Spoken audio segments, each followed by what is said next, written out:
exclusive for psychology. Okay, so I think I will give it to Mr. Bhuvanesh so we can have an interactive session. Next. Yes.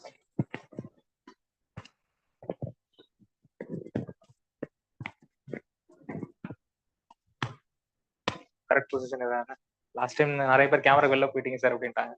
உங்க இருக்கா? Okay. Okay, good morning everybody. I am Bhuvaneshram.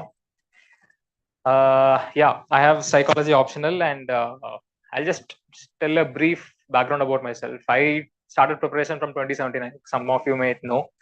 So from then on, psychology has been my companion. A lot of times, people tend to shift optional and all, which is also a good strategy, and they have cleared also. But somehow I felt that I had a strong affinity towards psychology, which is why I chose the subject in the first place.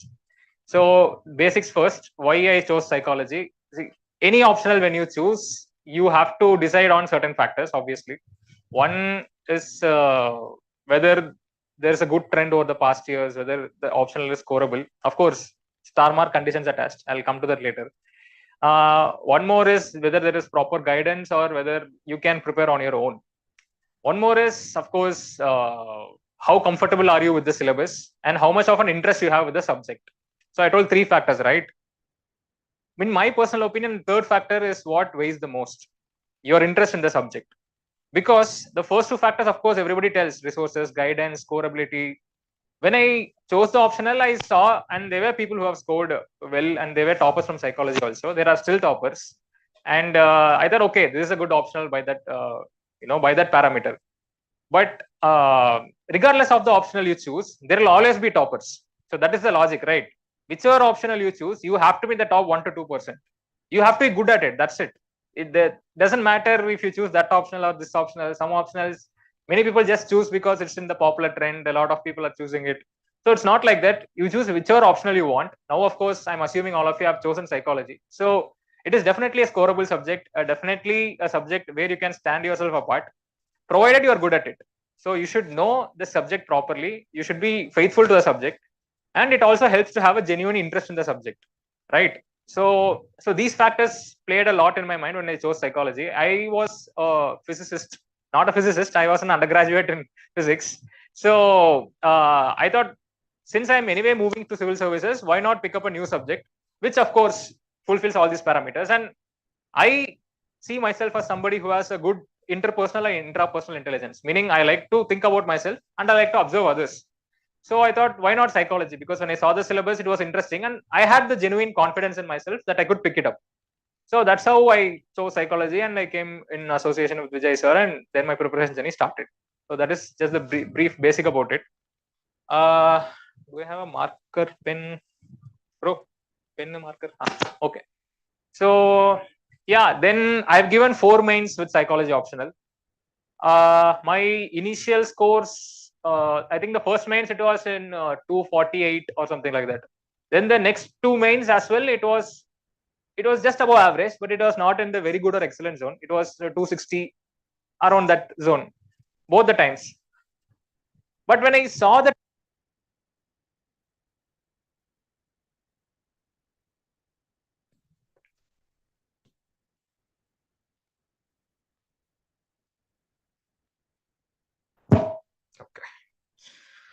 but when I saw the toppers answer copies, I knew that I was writing pretty much the same content.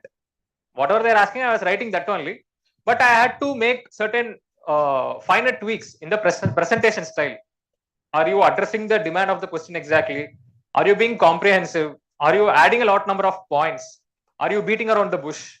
Are you adding diagrams, flowcharts? Are you adding sufficient case studies? So these aspects was where I thought that I should work on. So I worked on it. And this year, fortunately, I got 293 in psychology, which I think is the highest this year also. So that was one of the reasons for my good rank as well. So the sum and substance of it is, one optional is where you can boost your marks incredibly. When you see the answer, the mark sheets of the toppers, they'll have pretty much the similar scores in GS, but either essay, ethics, or optional. One of these would have boosted them incredibly, or interview. So interview is anyway a subjective thing that we won't talk about it now. Only the mains part we'll talk. So psychology is definitely a scoreable subject, definitely where you can stand yourself apart, and it has a lot of additional benefits as well. Why? Because in ethics paper and an essay paper, you can nicely use psychology. That is one good advantage, right? But you should not get too technical about it, of course. But it also helps because in GS4, there is a separate section called attitude, emotional intelligence, all that, right? So you already have a theoretical background on it. You know how to relate it with real life examples, with real life schemes of the government. So that way, it is an advantage for GS4. In essay, of course, at least the philosophical essay, some part of psychology will be there. Like last to last mains, I chose the essay on perception, pretty much psychology. This year, I chose the essay on creativity. I mean, it needs a little bit of luck also because these are direct topics from psychology. But even otherwise, you can bring psychology definitely into it because everything is psychology, right? It all depends on the mental game. Like, I don't know how much you have been seeing my writing or talking. Now I've become like an torchbearer for psychology. I keep talking a lot about it. Even in my general sessions about GS, I talk a lot about the mental space because I feel that is the most important thing in preparation, right? So that's just the brief background for the subject. So where do we start? We'll start with the sources. Of course, the sources for me, in this order of importance, I want to emphasize that these are the main sources for the subject: syllabus, PYQs, toppers, answer copies. Now, why am I talking about this before any other conventional standard textbook? Because I didn't give enough importance for this in my initial phase. And I realized this is the gold mine. So please remember, these three sources, the value it can add, it is often underestimated. Why? Because regardless of the source you choose, not everything under syllabus you will have content. Be it Baron, be it Vainavaten, I think that's what Sir has given you. Not everything under the syllabus you will have content. So you will have to focus whether all parts of the syllabus is comprehensively covered or not, especially the Indian parts of it, right? It is very tough to find content on this. So that is the main source, obviously. This is what will set the contours of your preparation. And there is a organic link between syllabus and PYQs. Why? Because a lot of it will be coming from syllabus only. There is a high predictability in any mains examination, even in GS also. When you compare the previous year question papers, there is a lot of repeatability, right? A lot of core themes keep repeating, especially with psychology.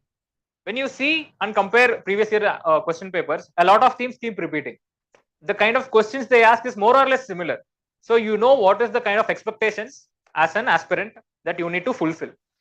So this is the most important source. Toppers answers copies is important because they will let you know the nitty-gritties, the finer aspects of presentation. Like, in fact, the last attempt, I didn't write much of test series or whatever because, like I said, for me, it's been a long journey. So I was comfortable with the content. I was comfortable with the revision. This part I did most because every year there are people who score 290, 300, around that range. So it is humanly possible. Something they are doing right, something we are not doing right. It's not that somehow we have chosen psychology, we are stuck with it for life. It is not giving me sufficient marks. I mean, I've heard that argument also from people who have chosen psychology. Are this subject, if you choose, you cannot score that much. It will give you, scores only to a certain extent. I also had that self-doubt because I was also scoring that only. I was thinking that whether my sources are wrong, whether my approach is wrong, should I change the source? Because I'll tell about that also. My conventional or rather static textbooks, one is Vainavaten, Psychology by Vainavaten. This, of course, I think this you are also following this only because Sir had suggested this, Vijay Sir. This is not a popular book in UPSC preparation circle, but it's a very good book because it pretty much covers all the basics. One more source is Baran and Girishwar Mishra.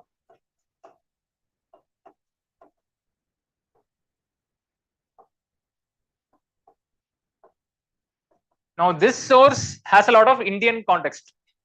So, whichever topic you choose, since this is a combined work of both the authors, in all the concepts, you will find Indian examples. So, I did a selective reading of this book. I didn't go through it thoroughly. Whichever topics were not covered good in Vene Vetan, I chose from this in comparison with syllabus. This was my main guiding light. So for applied psychology, of course, Mark Twain is there. But again, conditions apply because you cannot trust it fully, and everybody in psychology preparation is trusting only that source. So we'll come to that later. Paper 2 I'll cover later separately. So this was pretty much my standard source. Of course, NCRTs are there. That goes without saying. NCRTs are a valuable source. You cannot afford to avoid it, both 11th and 12th.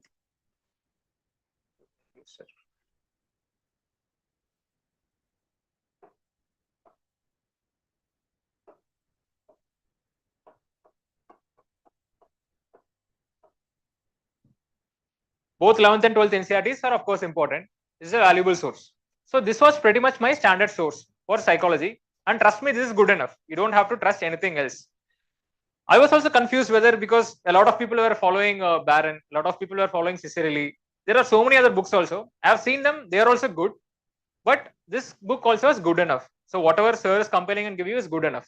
All you need to do is compare with the previous year question papers, get the trend of the psychology optional, and present the answers like the toppers do. That's it, right? So now we'll go to how to add. Okay. Sources are covered. So now, yeah, we'll talk about note taking. So while preparation, I had two forms of notes. One is the long form notes, which is the main offline notes for me, based on which I prepared. The other part is short form notes. This I maintained in Evernote online. Yeah, I have started a Telegram channel. I have uploaded all this, especially the short form notes, not the long form notes, because this is pretty much personalized. Means it is very unclear. Only I can understand it, so I didn't upload it. But this is pretty much straightforward. I'll explain about it. But meanwhile, you can see this channel. When you search, you can search as BHUVANESHRAM AR41. I have tried to cover all aspects of preparation to the best of my knowledge. So right now, if you search and see this, you will be finding my answer copies and the short form notes. So what are these two? When you are doing the first reading, right, you will be reading it either from NCRTs. You start with NCRTs, then you cover one standard source. So suppose you are taking memory chapter, you are deciding that you will first cover that chapter. First go through the NCRTs. Whatever is there, go through the NCRTs properly. Take the core concepts and definitions and add it here, or however you want to take notes. I am not deciding or telling you that this is the format to take notes. You will have a general format, right? So if you want to just underline from the book, well and good, whatever works for you. But this is the base material which comes from the first reading. And class notes, if you are attending classes.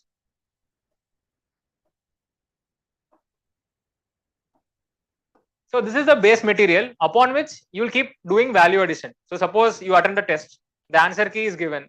On memory, there is a new experiment or new psychologist name that you have not heard of. So you will add it here. This is the standard offline notes that I maintain. This online notes is more exam oriented.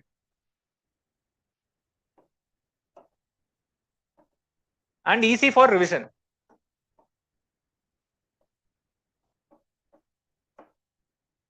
So here what I'll do is, suppose the same memory chapter, first will be some standard definitions of memory by a standard psychologist. Then all the models, just the basic, basic points, assumptions, pros, cons, like that. Not even the pros, cons, just the assumptions. So the idea is for you to have a fisheye view, a mind map. Suppose I tell you memory chapter, you should be knowing what are the areas that the memory chapter is covering at one glance. So that's how this note should be. The sample I have provided there, again, this is not the only format that you should maintain notes. Whatever works for you, it's fine. But the broad framework I would suggest you is have two kinds of notes so that it will be easier for you in subsequent revisions. Because now you will be focused pretty much on this. But once prelims is over, this is what will help you. Because it's just revising and taking the tests, right? So as far as note taking is concerned, this is the broad two types of notes that I had. So we'll go to the next part. I have a lot of questions here. I'll try to take one by one.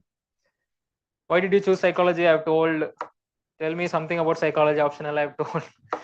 Doable, scoreable. Yes. Did I take coaching or self preparation? Yes. Initially, I did take coaching. I did take classes from sir. But trust me, like for telling this, sir may scold me also. But regardless of whichever coaching institute or whichever source, whichever guidance you're taking, it's not even 10%.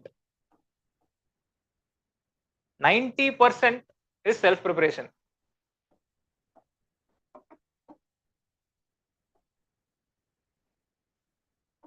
Why am I stressing this? Because I also thought once we attend classes, once we come to a sir, it is done. Whatever notes they are giving, we'll read it like a college nice kid. We'll read it. We'll go and write in exams. Sir will give a score. Okay, all topics are covered. We'll go to exam, write it. Nothing will happen. So, what are you here? Whatever their class notes are they are giving, test series, all that will come here. What are you supposed to do here? That's what I told in the first, right? The three important sources. That pretty much they won't, in any class or any institute you go, they won't open syllabus and tell you this point you have covered, this point we have covered, this point you have content. Syllabus, nowhere, nobody talks about. That focus on syllabus and keeping it as the base, you have to do here, the 90%. All the three sources, syllabus, PYQs, and toppers answers copies. These three vital things, it is not easily focused in classes, perhaps by design, I don't know. But this part, you have to do it. Definitely. And taking short form notes also comes here. Because while attending classes, you will be focused on this writing on paper, long form notes. So, developing a hold on the subject happens here. A lot of times we miss this. We'll be thinking, what is going wrong? We are attending classes. Looks like we are understanding everything. Intelligence, nice. Memory, learning, motivation, emotion. What else? Miscellaneous chapters, research methodology, introduction to psychology. Over, paper one is over. We have studied everything. That's how we think, right? But we tend to miss this. So please have this framework in your mind that regardless of the institute you choose, regardless of the class you go, 90% is self-preparation. So what are the aspects in self-preparation? Like I said, you have to maintain a short form notes. This comes in revision. You have to focus on these three sources. Daily answer rating. No sir, no institute will stress on this. Of course, they will give you daily questions and they will provide model answers for this also. But ensure whether you get guidance or not, it is irrelevant. You have to do this. For GS also, you will be doing it, right? Daily answer writing is a non-negotiable. You will anyways be doing it. Just add one or two questions from psychology also. It is especially important. What I used to do is this after lunch, கொஞ்சம் தூக்கம் வர மாதிரி இருக்கும்ல, அப்பதான் நம்ம mind வந்து the activity level starts going down. So I kept that period for answer writing, so that my mind will get refreshed again and I'll stay focused. Of course, not on all days. Some days siestas help, because of course in psychology also there is a lot of evidence that short-term naps help boost memory and all. It's fine, but just have a fixed time, and whenever you are doing GS answer writing, include psychology also. This you can do from PYQs itself. You don't have to search for any other source. Or take a toppers answer copy from here. Suppose again you are reading the memory chapter. You feel that you have completed it. You have taken the long form notes. Short form notes, maybe in the next round of revision you will take. Now what to do? Take a question either from toppers answer copies or from PYQs and try attempting it. You are basically just reproducing what you just read, right? But the advantage with toppers answer copies is that you have a solution. You have something to compare with. PYQs, you may not have a solution. I don't know if sir gives you, but let's leave that apart. Toppers copies is a good source for answer writing. I used to do that, especially for this attempt. So once you write an answer, you can compare with the toppers answer copy. What is it that they did differently? It will be just minor things. See, pretty much again, whoever is clearing the examination, they all are good. Whoever is not clearing also is good. That is secondary. But those who get extra marks is for the extra effort that they put, the extra minute tweakings that they do in answer writing. I will come to that when I talk a little bit in detail about that. So ensure that your self preparation dominates the preparation. That should be only 10%. Please keep that in mind.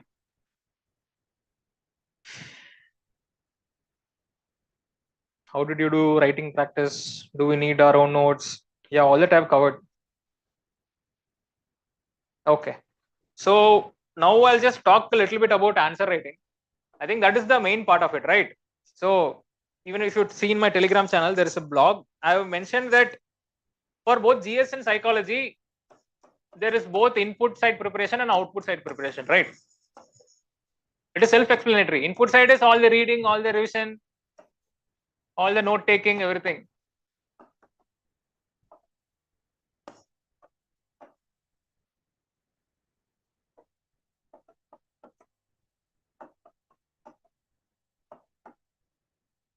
Output side is what you do on your own daily answer writing and test series, if any, you're joining. We tend to neglect this. That's where the problem comes in. Everybody is good at this. You would have had a nice understanding of the subject. But if you are not able to produce the output, especially in the exam stress conditions, we won't be able to score a good amount of marks. So ensure that both of these are given equal importance. Please don't just keep reading. Last 1 month, you take some test series and suddenly go into exam. It won't work. Right from the starting of your preparation, this habit has to be cultivated. So regarding answer writing, we broadly have 10 markers and 15 markers, right?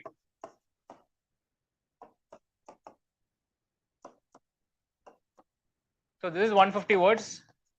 This is 250 words. 200, 250, I think. Yeah, we also have 20 markers into 3. So what the number of words is pretty much the same in both. So as I see it, there are 2 ways of answer writing. I mean, attempting an answer. One is the static heavy part of it, where you give bullet points directly from the source, where pretty much there is not thinking. There is not active interlinking, or there is not active analytical skills that you are being applied, or there is not a creative part of it that is involved. So I call this as the textual approach. One more approach is there, where you have to be a little more elaborate. This I call the contextual approach. I'm putting TM here because this is my trademark. Of course, I mean, this is just a framework that I use. You may not like it, you may not agree with it. I'm just telling you how I try to think, especially in this attempt. So what I observed is more or less 10 markers are textual in nature. Especially the questions where there are, the question is direct. Suppose they ask, what are the pros and cons of, let's say, classical conditioning? It's a direct question. You don't have to think much about it. Of course, for examples, you'll have to think. But when the question is directly addressing the core content, or it is directly from the core part of psychology, don't think much about it. Try to give as many points as possible. So when you give as many points as possible, especially with shorter points, you don't have to write a lot of words in each of the points. Just keep each point very, very crisp, like 5 words, 10 words max. That's all. So it shows the examiner that you are in good hold of the subject, right? Few examples you can afford to give, but 10 marks, of course, has only 150 words, and you will have hardly 7 minutes for this. So you may not have time to think. 2 to 3 examples is good enough, or 1 to 2, whatever. Max 3, I think, is good enough. Don't think too much about it. Of course, I'm still generalizing. Please be careful. It's just a broad framework. But yeah, I broadly was able to categorize any question into these 2 types, and I was able to give a good amount of answer. So the contextual question, a lot of it will be in 15 markers. So there you will have to do a lot of interlinking between creativity and personality, creativity and intelligence. So there it needs a lot of practice to attempt this set of questions. So that's where the previous year questions come into play. So here, be more analytical in the sense that, how do I put it? Just write a little bit longer paragraphs, interspersed with examples or case studies. Try to give at least 4 to 5 in 15 markers. case studies. Now it is very much possible that you will get a contextual question in 10 markers and a straight question in 15 markers. It is also possible. Just remember this framework, especially over the last 2 to 3 years. You would have heard a lot of psychology students telling that this year's papers was tough, especially the 10 markers. They are very tough. They are not straightforward because suddenly there is a high number of contextual questions under 10 markers. That is the issue. So if you are already clear that you need different approaches for different kind of questions, any kind of question with any number of marks they ask, you will know how to approach it. This is what I observed largely from Toppers answers copies, and the main change I did this time was this. Earlier, what I used to do, I used to take only this approach in all the questions, thinking that the more number of points we give, the better it is, regardless of the type of question. So I just went with a more mechanical sort of an approach. It didn't work. One more time, I went fully with this approach, telling that we have to be an expert in each question. We have to give our creativity because psychology is analytical, right? We have to stand apart in every question. Of course, time won't permit it. You won't have time for it. Even if you want to do it and like to do it, time won't permit it. So it's not a wise approach. But be aware of these two approaches, be an expert in these two approaches, and use it accordingly, right? This is all I can try to explain. Like more than this, it comes with only answer writing practice. So I've tried to go as minute as possible in my answer writing approach. But other pointers is pretty much straightforward, right? What are some key components of answers which will help you do answer enrichment? Sorry.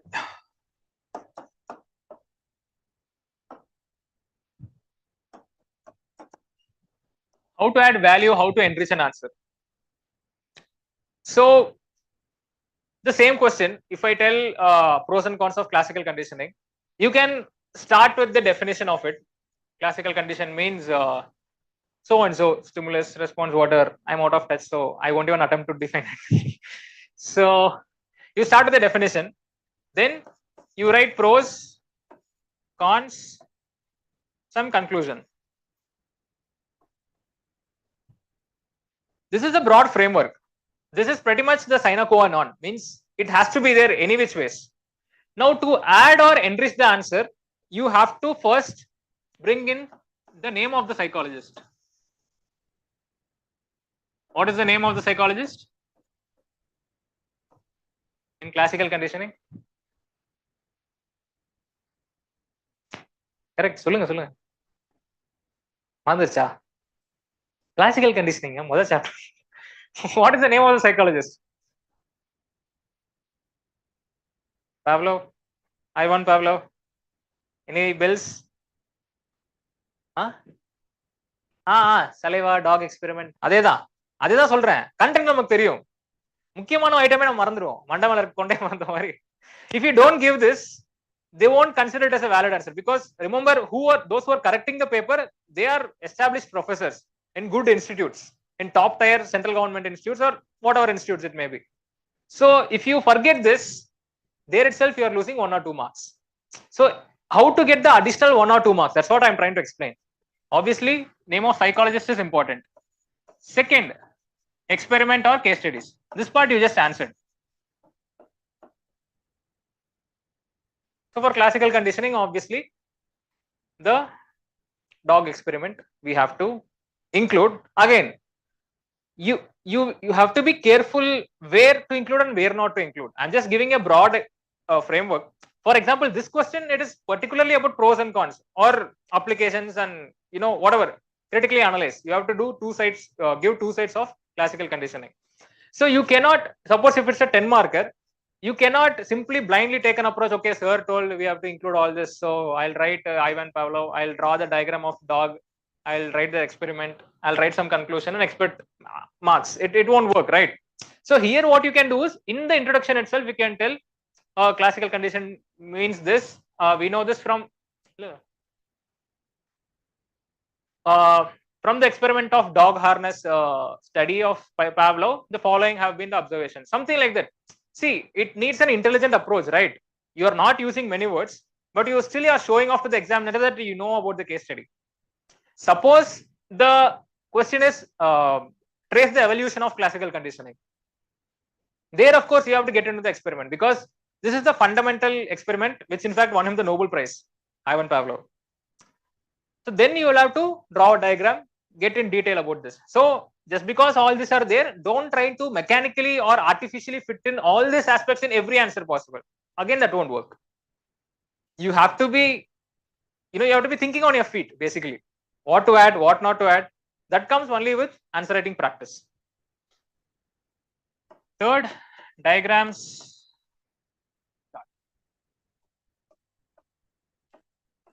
Whichever is already part of the standard book, part of the theory, you will have to maintain. And you'll have to add. For example, in classical conditioning, we know, right? Unconditional stimulus, conditioned stimulus, unconditioned response. You would have seen the table. It comes something like this. UCS, CS, UCR, yeah. So dog, saliva, bell, just fit in wherever you want, right? Wherever you want, you can fit in anything, right? No. So yeah, the point is, whichever is part of the core theory, you have to bring it at least wherever you can. Again, in the question which is asking trace the evolution, this definitely has to be part of it. If not, pros and cons or applications, criticisms, just put a small diagram, very, very small diagram at the end of the paper, showing this is the core concept, right? So the main thing in answer writing, whether in GS or optional, is whether your space economy is good. What do I mean by space economy? Everybody has the same amount of space, 2 pages, but how wisely are you using that space, right? You have to write densely. The same thing can be said in 20 words, same thing can be said in 10 words, 5 words. Like for example, I was discussing in another session also, if they ask assumptions of behavioral therapy, right? You can write many points, or you can write what can be learned can also be unlearned. This is the essence of it. You are trying to unlearn certain disturbing or maladaptive patterns of behavior from the patient or the client. This is the sum and substance of behavioral therapy, right? So when you write like this, it impresses the examiner. There is a quote by Albert Einstein. I think it says, any fool can complicate it. Takes an intelligent person to simplify it. So be an intelligent person and simplify things. Write in simple words, write in condensed form, use the space wisely with small flowcharts or whatever. So it shows that you have a good hold over the subject, right? What more can we add? Value addition, of course, examples, yes. Real life examples. Government perspectives will definitely help. Yeah, speaking of government perspective, again, one more trademark theory I'll tell, which I've been talking about.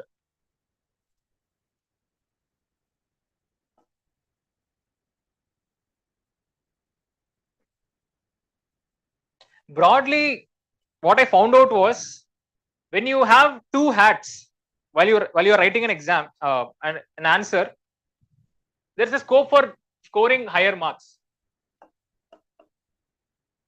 So just like Edward de Bono had the 6 hat theory, right? Lateral thinking. I don't know if you remember. This is the 2 hat theory that I developed. The hat of the examiner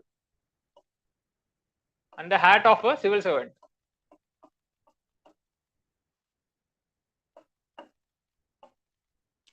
You may add more hats, whatever works for you. But I found whenever you are approaching an answer, especially for examples, wearing these 2 hats helps. What do I mean by this?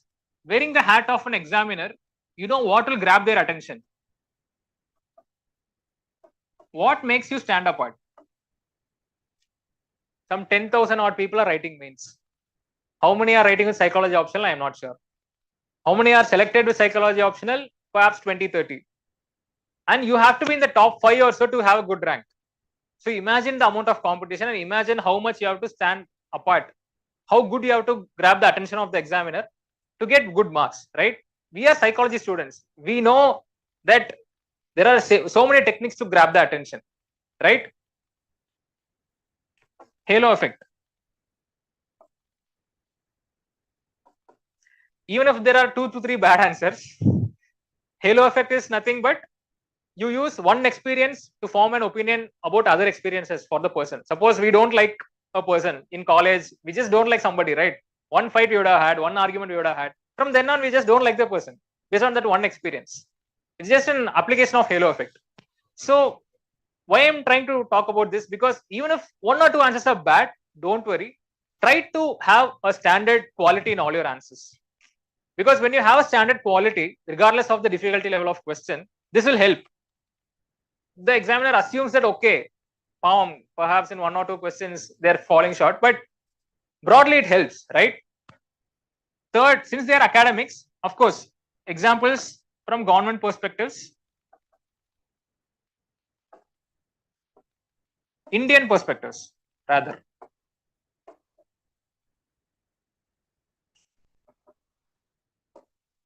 This especially is applicable for paper 2. Why? Because I told, right, I'll talk about Smarak Swain.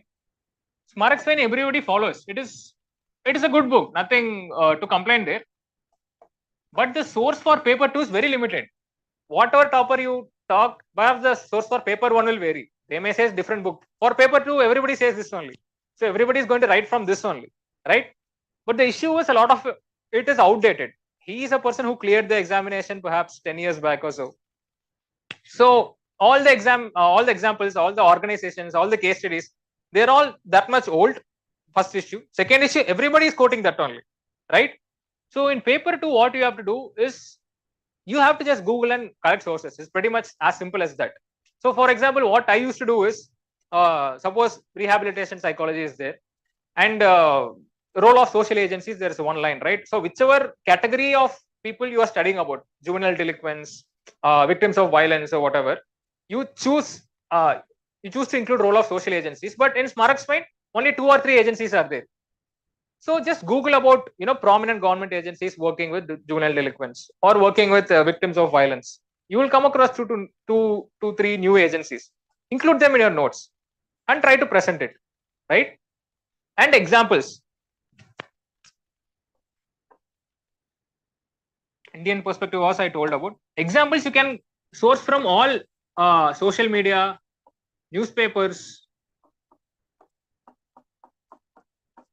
In my online notes, I had a separate section for case studies and stories. I use it for both essay and psychology. But whenever you come across an interesting anecdote, and if you have a good hold over the syllabus, you will know to what to link it with. Correct? So for example,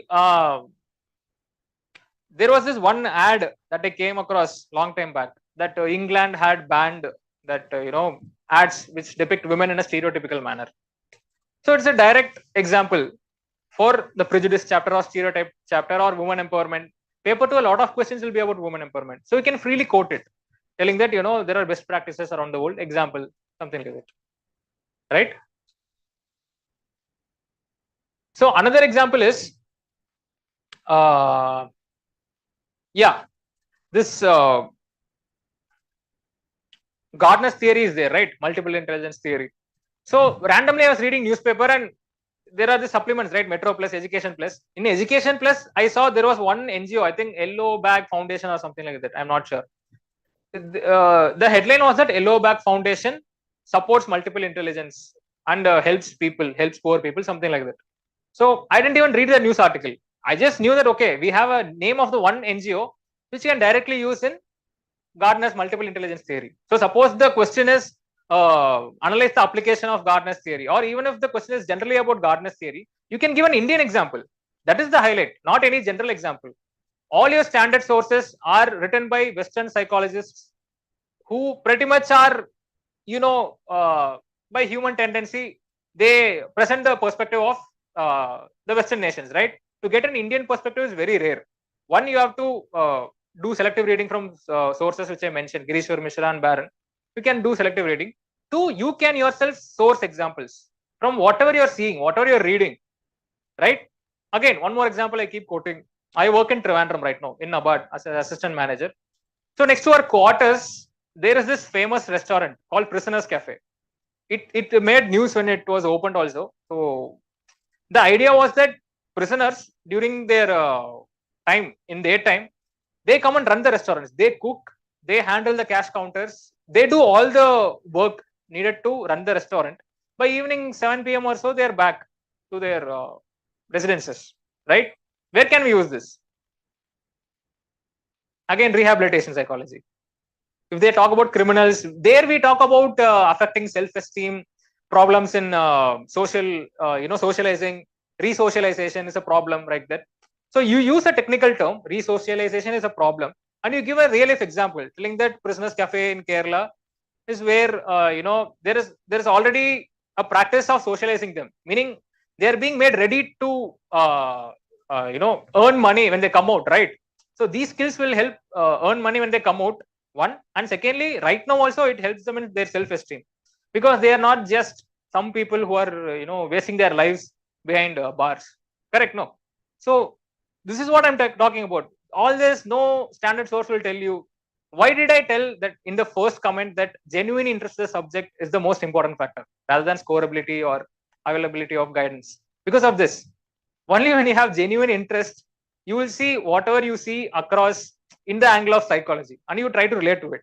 I'm not telling that dedicate your life to psychology and always think about it. Not like that, but having a genuine interest helps, right?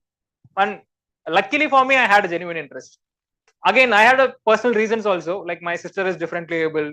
She has autism. I wanted to try and help her, try to communicate with her, try and understand her better.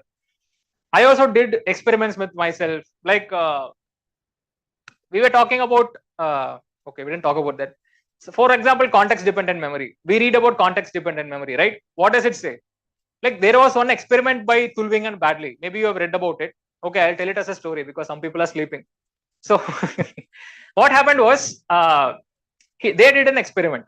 So they made people dive under seawater and they made them learn words there. And they made them come back up. Now they tried how much, they tested how much they were able to recollect the words in two scenarios. One above water in the shore and one underwater. Guess where they recollected the maximum? Underwater, because context dependent memory. The concept is simple. When there is an overlap between the physical context during encoding and during retrieval, the recollection is higher, right? And I was thinking, okay, sometimes when we go to exam centers, the lighting may be less. You will be sweaty. Fan may not work. Why not just try that? Just out of curiosity. I'm not telling you have to do all this in your preparation. But like I said, I happen to have a genuine interest. So sometimes when I write tests, I used to switch off fans, even if it is sunny.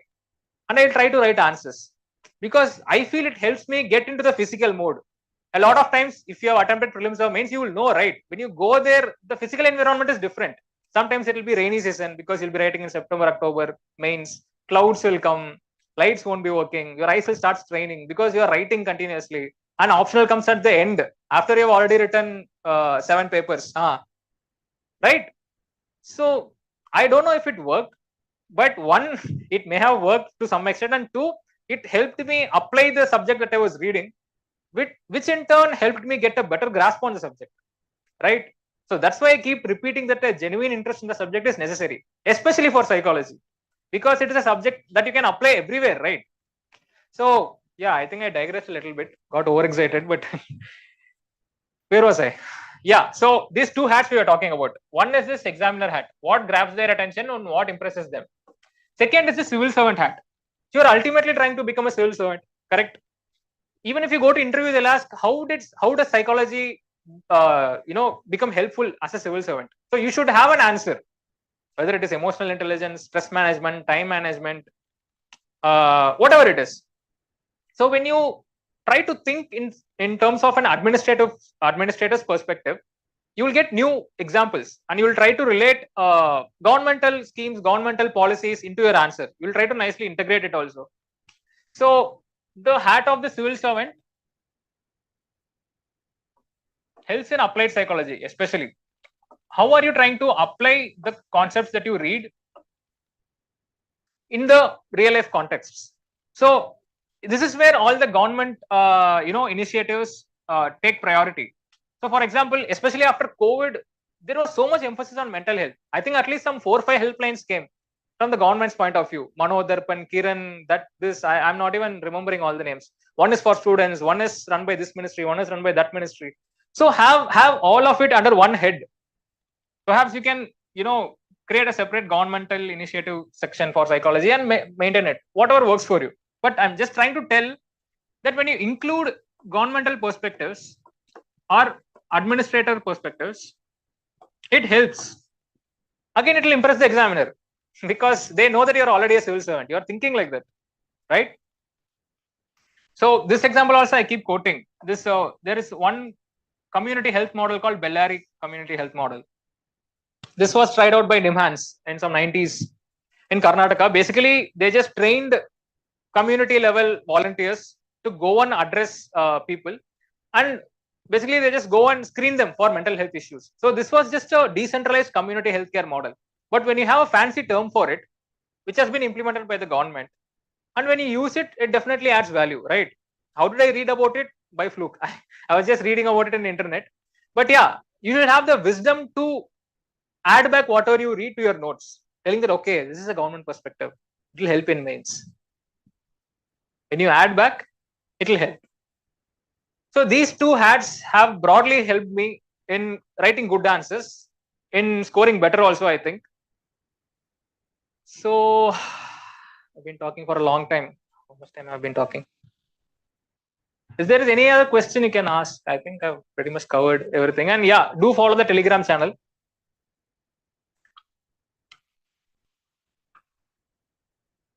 I've uploaded my short form notes there, my code bank there, some answer copies also I uploaded. So it should help you.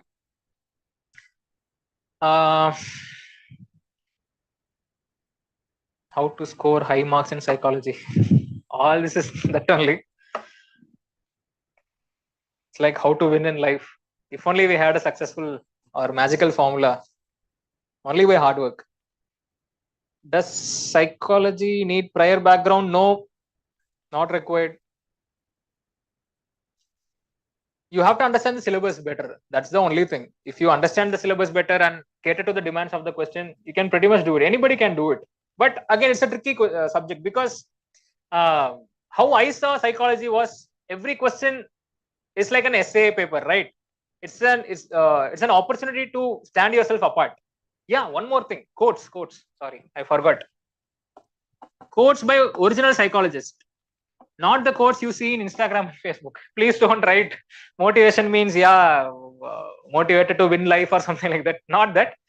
If you come across quotes by actual psychologists, right, it will definitely help. This introduction part I was talking about, you can start with the quote. So wait, I'll tell you one beautiful quote that I constantly use. I think it was by dispositions. Okay, I'm not able to remember, but yeah, there are a lot of quotes. For example, one quote is there by John Piaget telling that it is very tough to separate the effects of nature and nurture in human personality. I'm paraphrasing it. And there is one more quote by Greeno that tells that nature and nurture is like the length and breadth of a rectangle. You don't know what is important. Both are important, right? If neither of them is there, it won't be a rectangle, correct? So again, for all this, you need the genuine interest. If you're not interested, you'll be like, I'm reading notes, I'm reading class notes, I'm attending classes, writing tests. Mark is not coming. Why? So quotes is a very good addition. Very few people actually do this. But it is a common thing that I observed in the toppers answers copies. And I used it, liberally I used it. Wherever I can, I use it nicely. So yeah, have a good collection of quotes also. Whichever book you're reading, I'm sure quotes will be there. Or even in other sources. Yes, talking of other sources. I should not forget this.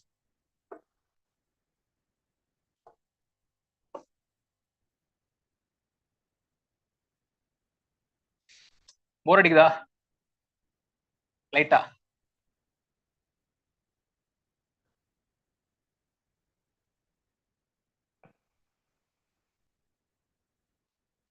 So there are so many other sources that you can use for value addition. Of course, this is not compulsory. This is not even exhaustive.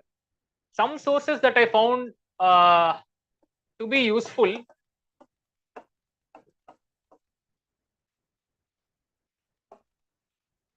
So among websites, Simply Psychology is good.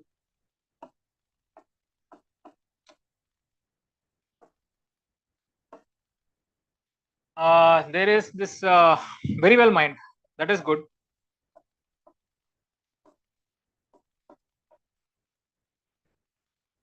Then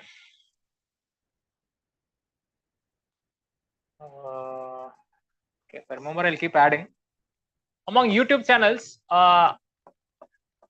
there is one channel called Psych Exam Review. This channel is run by an actual psychology professor from one of the top tier institutions, Stanford or Yale, I don't remember. But he has this micro lessons on each and every aspect of psychology, and they're very good.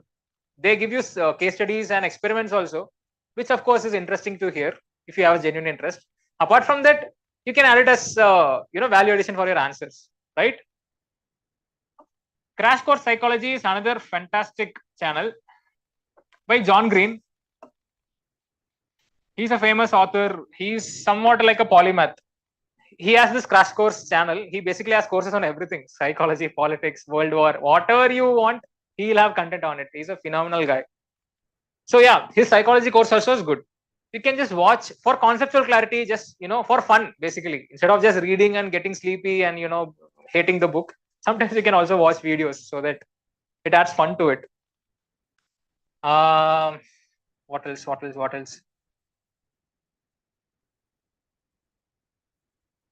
IGNO material is good.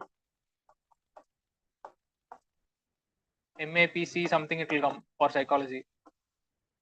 This I use especially for research methodologies. Apart from whatever is there in the standard book, and I think sir also will give you a supplement. I used it, whatever sir gives. That is more than enough. Don't get worried. Yeah, this is one area where everybody is scared. Research methodology, it's a technical thing, whether we can study and whether we can write about it. Nothing like that. If you see the questions, they are pretty much straightforward. Basics, difference between one-way ANOVA, two-way ANOVA, applications of t-test, grounded theory approach, applications, pretty much that's it. So, but you should be clear in the concept. Like, what is the difference between one-way ANOVA, two-way ANOVA? You cannot write some general definition and come back. You won't get marks. So be very clear, understand the basics correctly. So for that, IGNO material was helpful for me in research methodologies. So yeah, like I said, it's just an indicative list, just to illustrate that there are avenues to build up your base. But don't go overboard, because a lot of these websites, they may give outdated content also. So you may not know. But one good thing about this Simply Psychology is that they have pros and cons for a lot of core theories. Yeah, this also I wanted to emphasize actually. Whenever you have that in the long form notes, no?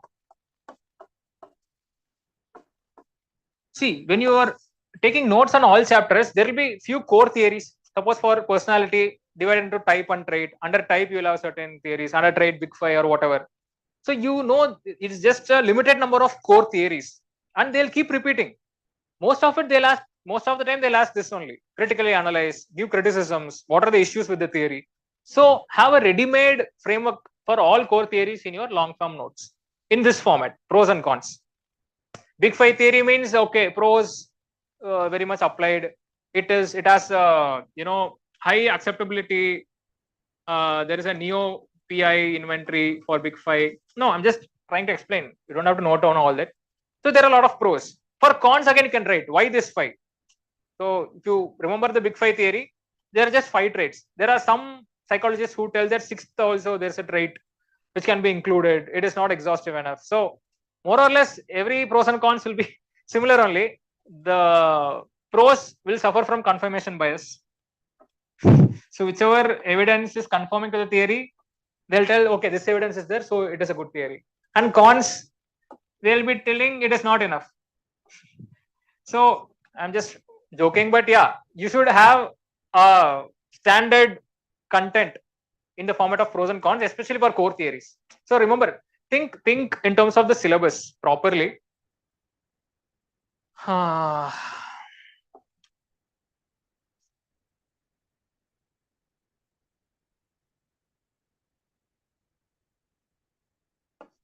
one more thing I'll just quickly emphasize: how to answer unconventional questions or googlies.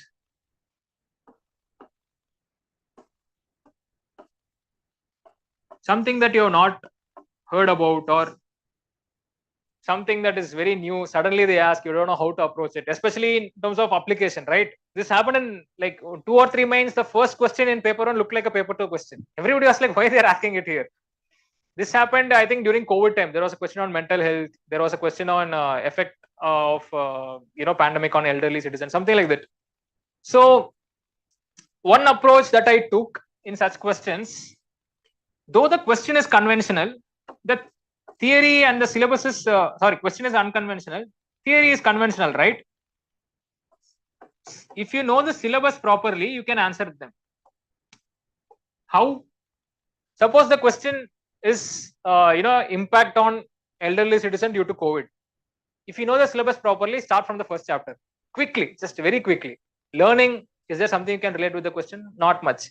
Maybe you can tell, okay, it will be a little far-fetched, leave it. Memory, is there something you can tell? I don't know, perhaps not much. So just like that, you may have points under memory, just add them. But I'm trying to give you a framework. What I used to do is I used to very quickly, within 10 seconds, run through the syllabus. Intelligence, is there any possibility of positive negative impact? Perhaps they cannot go out more, social intelligence is being affected, something like that. Personality, is there something that is affecting their personality? Motivation, emotion. So along what lines you have to think to add content here, and you can add them as subtopics also, because subtopics is anyways a good approach for mains answer writing, right? So you add the names of the chapter and write points. Personality, this impact. Intelligence, this impact. Motivation, this impact. Memory, this impact. Or your content is there. You've pretty much covered the whole syllabus. There is nothing more you can write, right? So this is one good approach for unconventional questions, or googlies, as I like to call it. Is it will definitely help. So whichever way you see, syllabus comes at the first. That's why I mentioned it as the first. Regardless of the source, always keep syllabus as the guiding light for your preparation, right? So one more thing I want to talk about, I forgot. Yes.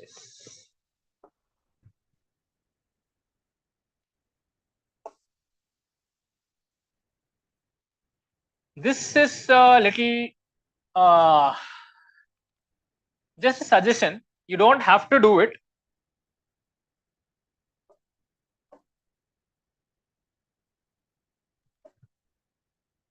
But in terms of diversified content,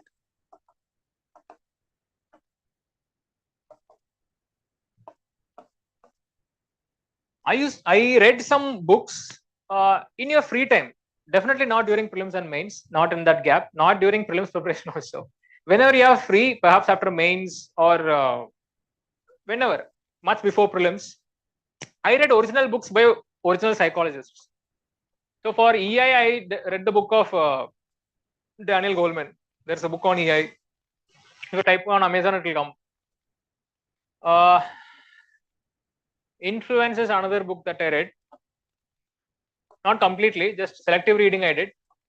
This is by Robert Cialdini. Now you may think, Arey, this fellow has given many attempts, so he has the luxury for reading all this. If I read all this, I may not clear in the first attempt. Fair point. Perhaps that way I've been lucky, and since I had a genuine interest, I wanted to read these books. But if you can, not compulsory, not necessary, not sufficient also. If you can, this is a helpful approach. Why? Because it helped me in multiple things. One, case studies that are not in standard textbooks. Two, it will help you gain perspectives which you can use for essays.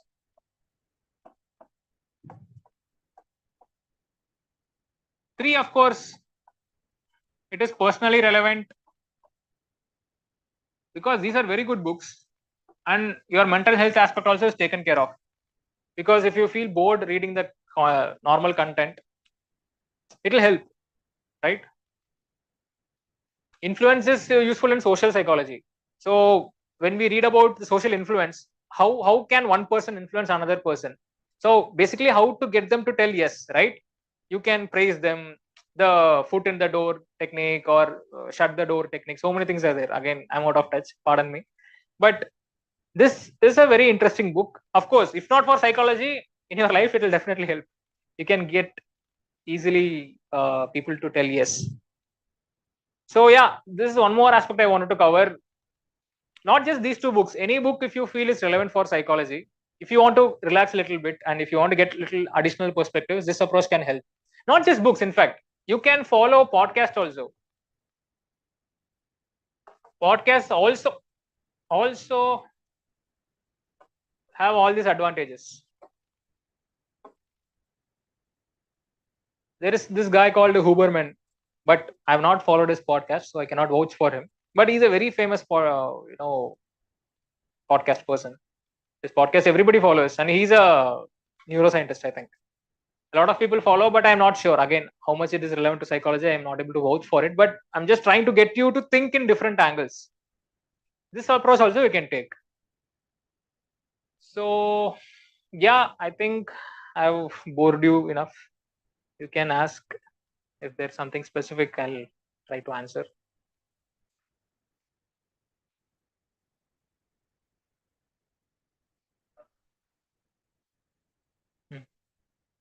Correct. That's why I'm telling syllabus is the most important thing. Exactly. What you're telling is correct. For every word, every sentence, you have to have content. Otherwise, it will be tough. Yes, yes.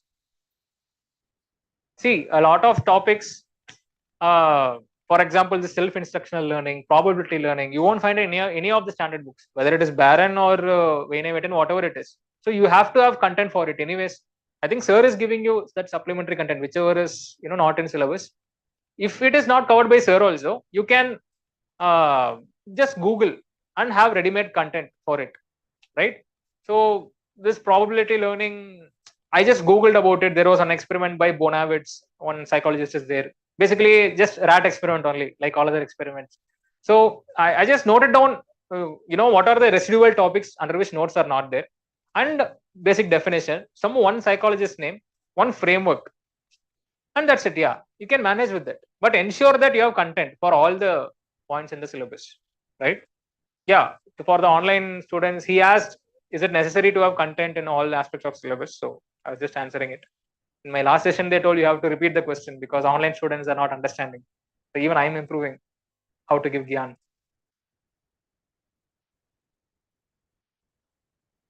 Anything else I can help with?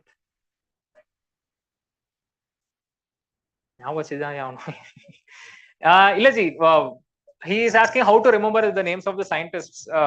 See, when you take notes, you will be writing down the name of the psychologist along with the concepts, right? You just have to read sufficient number of times, bro. There is no other option. You read it 4 or 5 times, you'll remember. It's pretty much as simple as it. How are you remembering your friends' names? With practice, right? With one day friendship, you don't remember them. You keep meeting them, you'll remember them. I keep meeting them, no? These people over the few attempts that I gave. Pavlov, Cialdini, Goldman. They're all my friends. They hated me for some time, but now they are rewarded me. So yeah, just keep getting exposed to it. Memory, see, now theoretical answer I can give you. Memory techniques are there, mnemonics. You're also reading that in memory. But I mean, it's a little theoretical. If you can implement it, well and good. There is this one mnemonic, right, where we visualize things along a route that we frequent between home and school or something like that. I'm forgetting the name. Mnemonic by object placement or something like that. Suppose you can remember like that. Say from Shankar Academy to your home, you have 5 tea shops. That tea shops and all you'll remember, right? Anga pona anda annaji kada irukku, inge pona Saravana Bhavan irukku, anga pona this shop will be there. Imagine each scientist standing there. For example, first chapter you're reading Ivan Pavlov. Imagine Ivan Pavlov standing in Karthik Tiffin Center. It is a striking image, right? Right now, if just because I told you this sentence, there's a good possibility that even in exam you'll be thinking, "Arey, that fool was telling Karthik Tiffin Center and Ivan Pavlov." You'll be smiling and you'll be writing it. Correct? No. This again comes from genuine interest in the subject. Unless you want to add value, you want to keep the preparation process interesting, you won't do all this. you'll be thinking like this only. I mean, how to remember all this? It's just a long list of people. It's a very uninteresting thing. You can make it interesting if you want to. So it's just one option I'm telling you. But even otherwise, if you don't do all these fancy things also, if you keep meeting them, you'll remember them. So, anything else? Bro, online la edavadhu questions la vanda paaka mudiyuma? There is any question coming, can.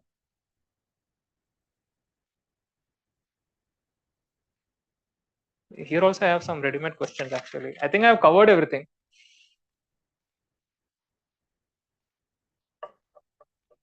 Is this optional really helpful in my life? Yes, definitely. Definitely. I am a much better person because of psychology. That I can tell. But you are not here to become a better person. You are here to clear the exam. I understand. But yeah, it's a very good subject. My interest in the subject also helped, but it definitely helped me in a lot of perspectives, because I can give you n number of examples how I use psychology in real life. One example I've already told in my previous session. If you were there, how I use psychology to help my sister and all. That is already there in the public. Now the issue is I cannot repeat the examples. No, I'm talking everywhere. So one more example is this context dependent memory, where I try to experiment with myself. One more example is, see, when you read about communication theory, you read about the fact that most of your communication is non-verbal. Only some part of it is verbal communication, right? So I implemented it with my friends or with new people whom I meet. So for example, I realized that when you give a handshake, a firm handshake, or where you use two hands to, the non-active hand on their elbow and the active hand with the handshake, it is a little bit more personal handshake. It is more effective. So these are things that I just keep reading and experimenting, basically stemming from the fact that non-verbal communication is important, right? So like I said, I can keep talking about it. It will be a general motivation session then. Psychology is definitely helpful. Whichever way you see it is definitely helpful. Learning, memory, motivation, everything. Yeah, bro, any questions? Yes, okay.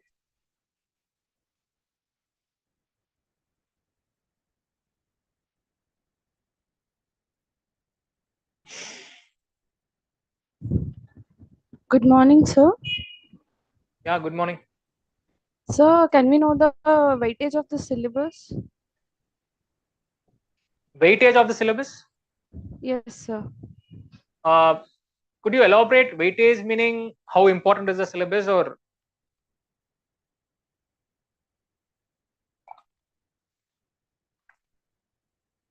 Hello, can you hear me? Bro, number mute la irukoma. Hello, sir. Yeah, I can hear you. Yes, Pre sir. According to the Advani. weightage, how can we approach it during examination in exam perspective? Chapters Weightage meaning weightage. chapters which are more important. That way you are Yes, asking. sir. Yes, sir. Yeah. See, I actually don't prescribe to the notion that some chapters or some subjects are more important. Even in GS, that's what I tell. Don't even for prelims also, for that sake, don't give any subject overdue importance. Of course, some subjects, like polity in prelims, there's a trend that a lot of questions come in that. So that way, a general variation is there. But coming to the syllabus itself, the core chapters are pretty much same, right? See, you have 14 chapters in paper 1. So out of which the core chapters, conceptual clarity is very much important. And please help me if I forget something. I'm just trying to put it in words so that it is registering easily. Motivation and emotion, personality,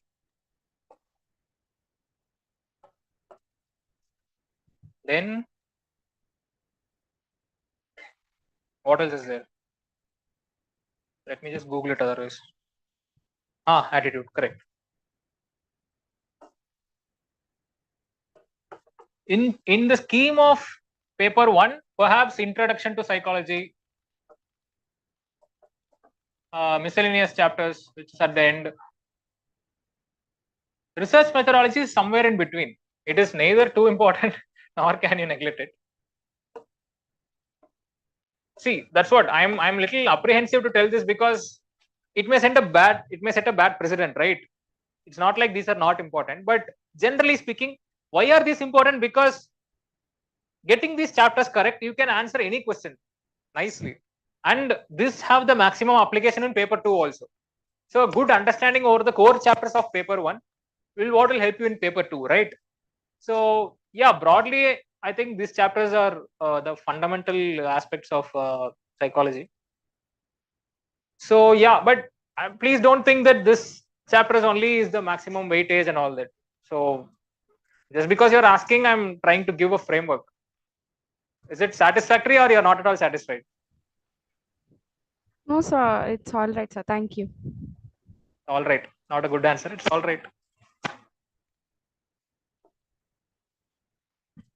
Yeah, anything else?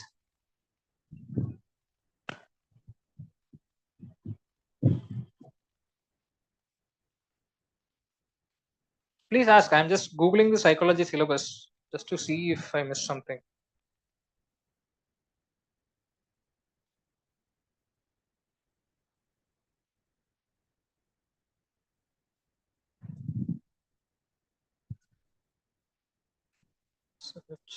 Yeah, human development, attention, perception. See, again, I'll have to add everything, right? Then sensation, attention,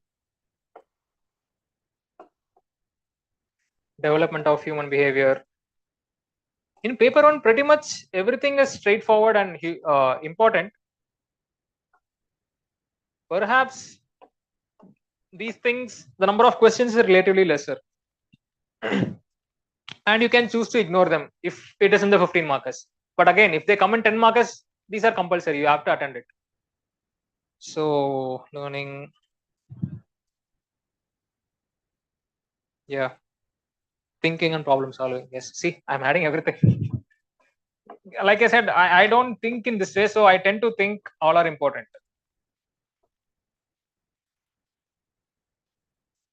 Only these few chapters, sorry, not communication, thinking and problem solving. Communication can come here.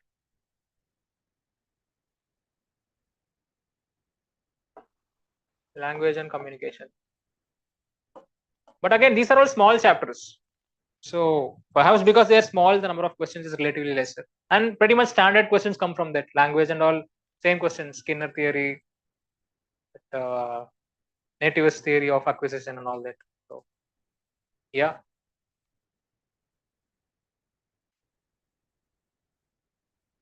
Is there anything else I can help with? Thank you, bro.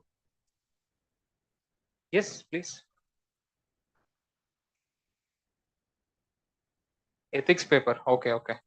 1 second.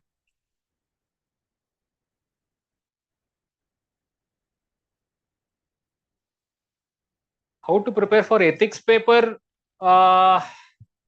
See, ethics is the only paper where you need to have the least amount of notes. Your notes cannot be very elaborate. I also had perhaps some 30 to 35 page notes. That's it, right? How you source the notes, I'm not going to recommend, because I attended Mr. K. M. Pathi's classes. He was a faculty then here. I think now he has a Instagram, YouTube channel and all. He's good. I can vouch for him because I have benefited from him. So notes, keep it minimal. But should be comprehensive, covering all aspects of syllabus.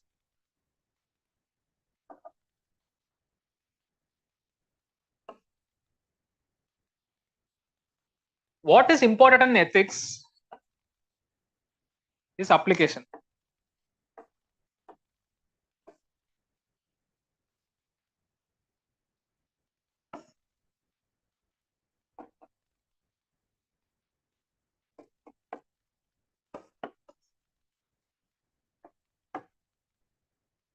First thing, you should have conceptual clarity.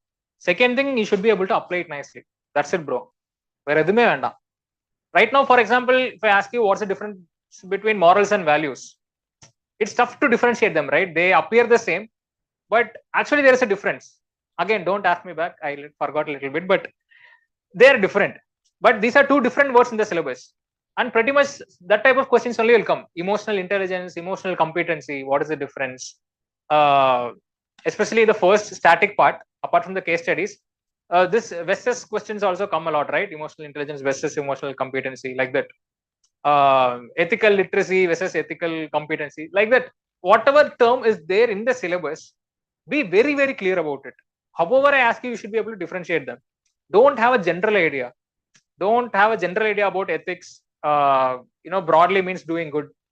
That level of surface level understanding will not help you, right? See, one ethics paper, I don't remember the year, they literally asked, note down 10 fundamental values important for civil servant. Unless you know clearly and you are able to recollect it, you won't be able to answer the question, right? So again, surface level understanding, a strict no. So go through the syllabus very, very carefully. Again, in the syllabus, there are terms like human values, foundational values, public service values. These are different terms in the syllabus. Again and again, I'm stressing that only. There is a reason why these terms are different. They are not overlapping with each other. So if I want to explain, I will have to take the ethics class fully, starting from the first sentence. I'm trying to explain how to approach the paper. Have minimal notes on every word of the syllabus. You should be absolutely clear on the concepts. Very, very clear. However, I twist and ask you, basic definitions you should be able to give. Apart from that, application. Application, how all you can apply. You should know historical examples. Because,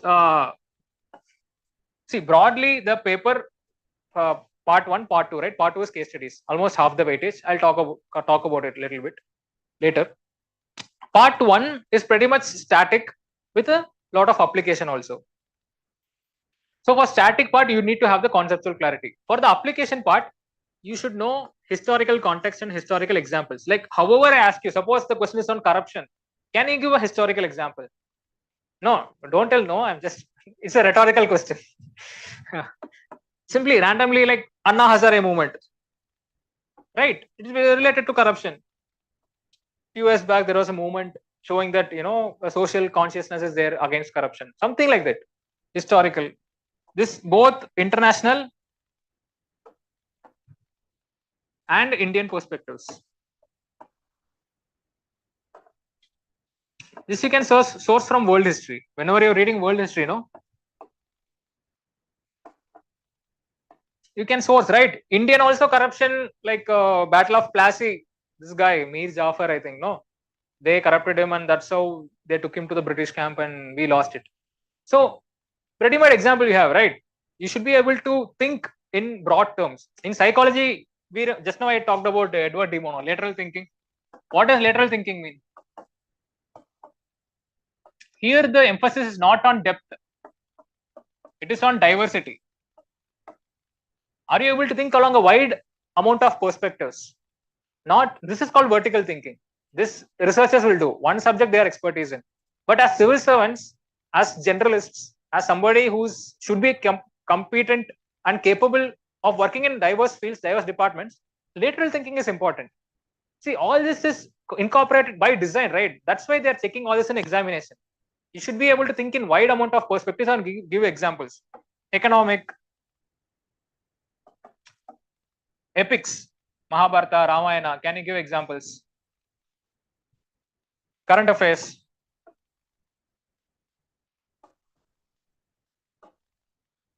I think that's it, bro. There is not much complication in ethics. Be very, very clear in concepts. Know multiple perspectives for application of the subject. That should do. And one more good practice is the quotes, because quotes are helpful in 2 ways in ethics paper. One, there are direct questions on quotes in psychology, right? In ethics, sorry. They'll ask, what does this quote mean? What does it mean to you? Correct? So you can first explain what the quote means to you. and how it is useful for the society and as a civil servant. That's how I used to take the approach. This broad framework I used to apply, whenever they ask quotes, and tell what does it mean to you, analyze it, something like that. Because you can write what it means. How to fill the second half, that is the problem, right? So I used to take this this example, diverse perspective also we can give, telling that historically it's been important, international relations, in diplomacy it's important, and as a government servant how it is important. So that aspect also you can try to bring. So for quotes, I also had a quote bank in my online notes. It's part of my Telegram channel now. It is again a suggestive quote bank only. It's not exhaustive. But when you have a quote bank, you can easily quote them, especially when the question itself has quotes. You cannot write a quote and explain it. Obviously, that is not a wise approach. But other questions you can use.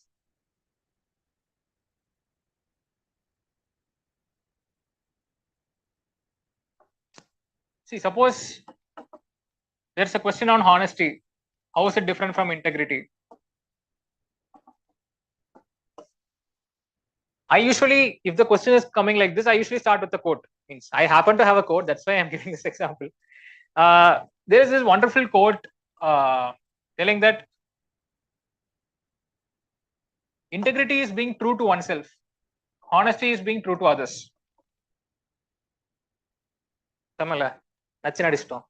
So quotes will help you definitely. So it's a good practice to have a quote bank and a case study and a stories bank also. This because since this application part is heavy in ethics, I had this ready-made notes for this, which I use for both essays and ethics, right? Like for example, there is one story that I had, which I quote a lot. There is this, I'm forgetting the name of the lady. She was a very poor lady in West Bengal. She was married off very early, child marriage. But later she quit the marriage. She took the help of a government scheme, livelihood, rural livelihood mission is there. She formed a self-help group. She slowly improved her livelihood standards. She became a big farmer. She understood agriculture.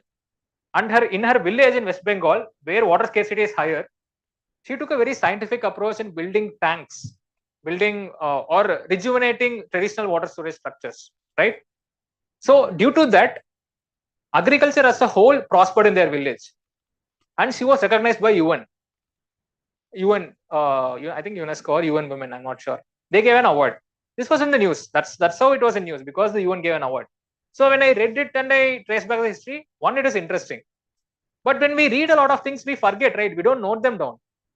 Luckily, since I noted it down, I can use it, right? Suppose the essay is about woman empowerment. Start with the story. Phenomenal story. I think her name is Leelavati, correct? Now that I remember the story, I can recollect it. Start with the story. Or use it in ethics. Like when it is about resilience. Suppose the question is on resilience. Suppose you can use this example. Recently, a woman named Leelavati was given by UN award because, from child marriage to an agricultural expert, her journey, right? So noting down these case studies and stories also will help. So these are some things that I did for ethics.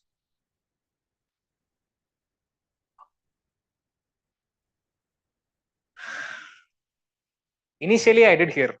After that, it was more or less self-preparation. Because test series initially only will help you.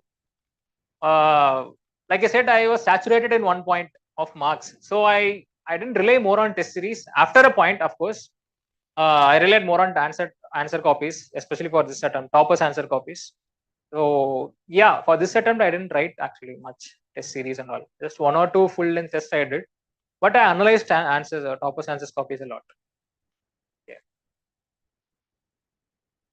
But whichever test series you take, I am not prescribing or I'm not against any test series. Whichever test series you take, ensure that it is in line with the previous year question papers, right? There are some test series, like I don't want to comment, but they may try to overcomplicate things. The questions will be too deep or too wide in general, and it will put down your confidence. You may not want such test series, which is fine. That test series should basically be similar to the exam trend, past year question papers. And if there is if they're giving you an answer key and good guidance, I think it is a good test series. Actually, for psychology, there is very few in the market. So, but again, I started right. 10% is what is external guidance. 90% is internal guidance. So, previous year question papers, keep analyzing them, keep attempting them. I think Vijay sir can help you in correcting answers. So, yeah.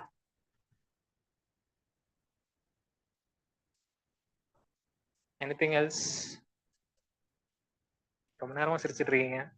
எனக்கு சொன்னா நானும் சிரிப்பேன்.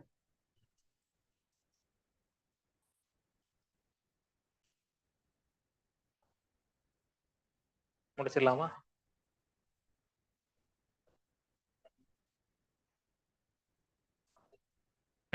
Yes. You can, but it should be relevant to the concept. Cross செக்னா நீங்க ஹிஸ்டரியில புதுசா இல்லாத ஒருத்தரை நானும் ஒரு புது ஃப்ரீடம் ஃபைட்டர் கிரியேட் பண்ணி அப்படி பண்ணக்கூடாது. Hypothetical examples you can give. A question he was asking is whether we can give examples on the spot. Correct? No, for answers, and whether they'll cross check it. I mean, if you are misquoting somebody, or if you are giving a wrong statistic, or if you are creating a new personality in international relations, obviously it won't work. But what I mean by on the spot and hypothetical examples is, suppose for example, probability learning. One example I used to give regularly, but it was created by me only. Probability learning basically tells that we take our response is reflective of the probability of rewarding. The higher the probability of rewarding given by a particular response, the higher the tendency for us to choose the response. புரிஞ்சுதா? புரியல. Example சொல்றேன், இப்ப புரிஞ்சிடும். Suppose I'm going from home to office and there are two routes. Historically, the probability that the traffic will be less in one route is higher. அதாவது ஒரு root mostly கிளியரா இருக்கும், ஒரு ரூட் டிராஃபிக்கா இருக்கும் தெரிஞ்சதுன்னா 8 out of 10 times you'll take the easier route. No, your response in seeking the reward is matching the probability of reward between the two options. புரிஞ்சுதுங்களா? See, probability is not certainty, right? It may be possible that even in the other route traffic may not be there, but historically more or less traffic will be less in this route, and you take the route because you anticipate higher probability of success there. அவ்வளவுதான். இது என் real லைஃப்ல நான் பண்றது. இங்க இருந்து ஒரு cinema தியேட்டருக்கு போகணும்னா I take the shortcut. But see, when you can apply this to probability learning, if you understand probability learning, பக்கா. அதுக்கு தான் conceptual clarity மண்டையில அடிச்சிட்டு இருக்கேன் நான். If you don't understand the concept driven by genuine interest in the subject, you won't be able to relate examples like this. Correct? So if you see the experiment, I was talking about Bonavitz அப்படின்னு சொன்னல, our experiment இதே தான். Basically, he took two groups of rats. One group of rats, he rewarded, there was a T maze, I think. He let them run. So one time in the experiment, he kept the food as the reward in the left part 75%. In the right part of the T maze 25%. You are understanding the T maze, no? கதையா சொல்லிட்டு இருக்கேன் நான். நல்லா தூங்கிட்டு இருக்கீங்க.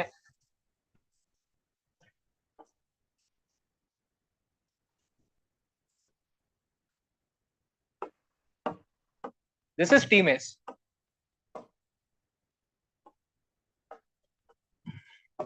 So here food pellets are kept as reward. So when they release the rats, one time, suppose the trial is 10 number of trials, 8 times he kept the food here, 2 times he kept the food here. So the rats will learn that 80% probability of rewarding is here in left side, 20% in right side, right? So next time when he repeated, almost 80% of the rats went here, or rather in 80% of the trials he found the rats here. That is it. Our activity, the probability of our activity will match the probability of reward. அவ்வளவுதான்.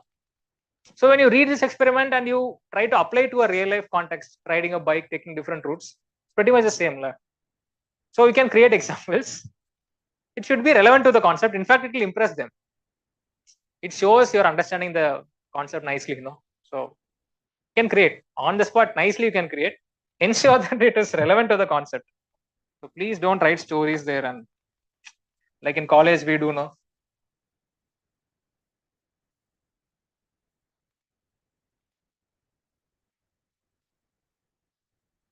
Yes, what else? Hmm.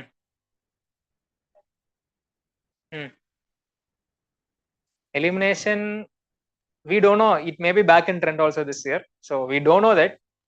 See, elimination is just one technique, right?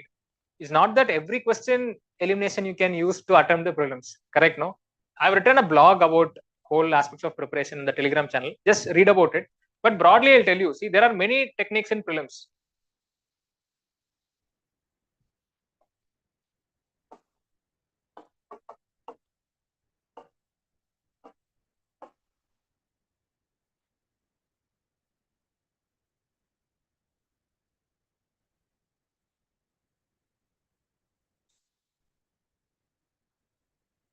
Okay, elimination is also one technique only.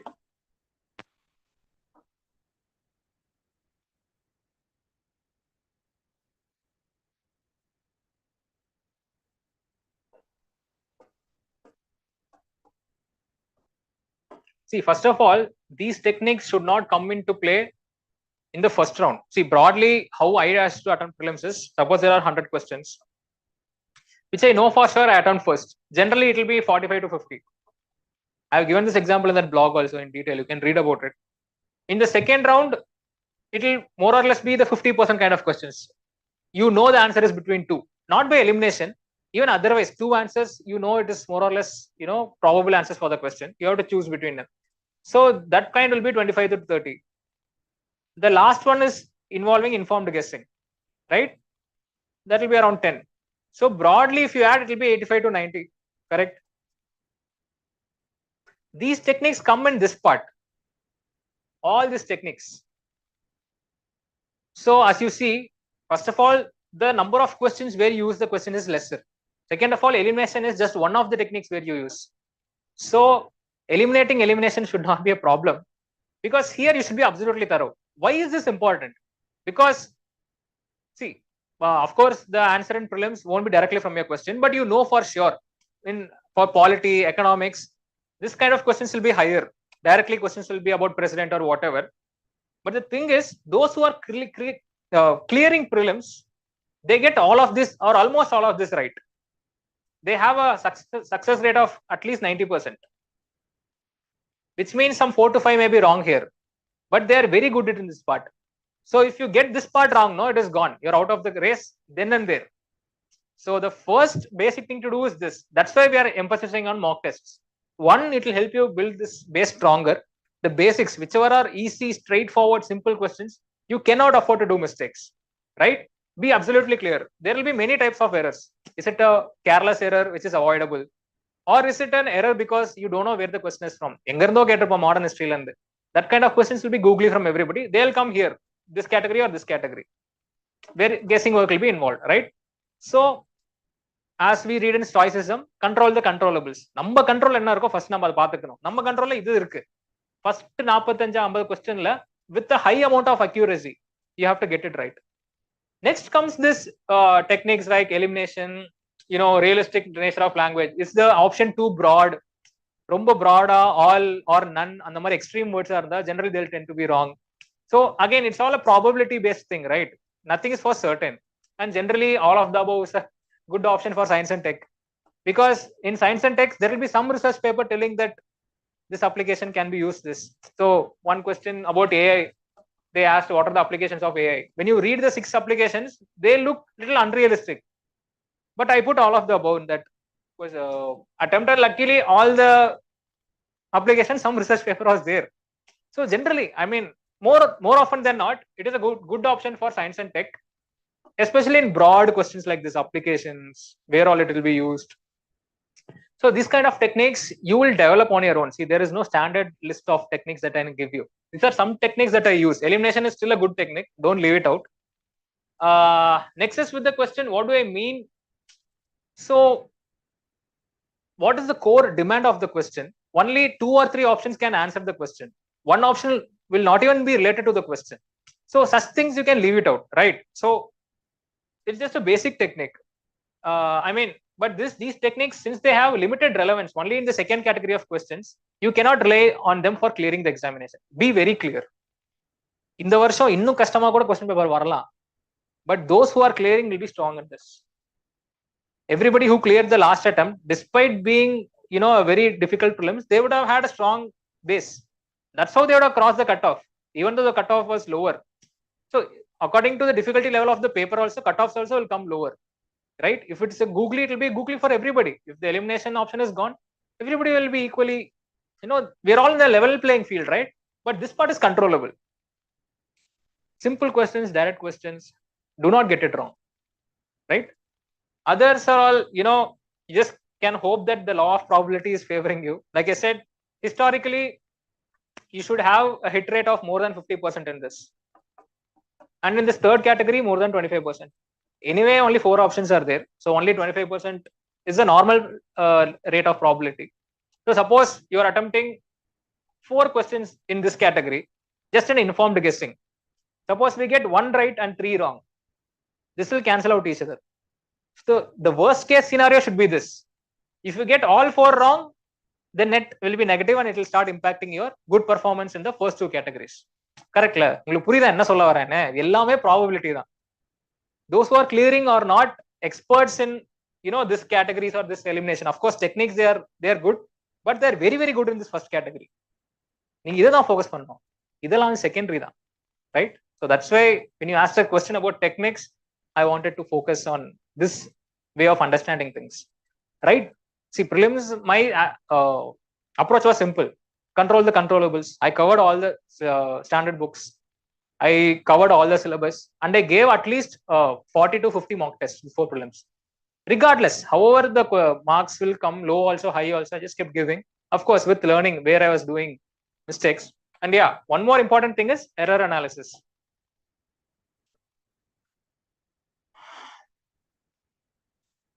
Is it avoidable due to careless mistakes? Is it unavoidable? Is it clustered in few subjects? In my case, as I had already mentioned in the previous session, I was weak in history. நமக்கு அது செட்டே ஆகாது. அதனால historically I was getting a lot of wrongs in this. So what I did was, see, after this 3 questions, 10 to 15 you will be leaving out. Perhaps you are attending 85. So 10 to 15 you will be leaving out. If push comes to shove, worst case scenario, I ensured that I leave out most of the questions from history. I mean, it's not a wise approach. Don't follow it blindly, but I personalized it that way. Art and culture and history, because there's no controllability over it. Like polity and economics, there's a possibility that a lot of questions are from here. Modern, especially ancient history, art and culture, every time you see new questions. So I didn't want to take risk in that because historically my error rate was higher in that. So if possible, I tried to avoid it. Not completely, but most of the questions I try to put in this bracket. So if there are, suppose 5 questions from art and culture, at least 1 or 2 you will know for sure if your preparation is correct and if this part is correct, that 1 or 2 questions will belong here. Attempt that. Leave the rest. Those 3 will go in the last 10 to 15 which you are leaving. Right? So you have to play to your strengths.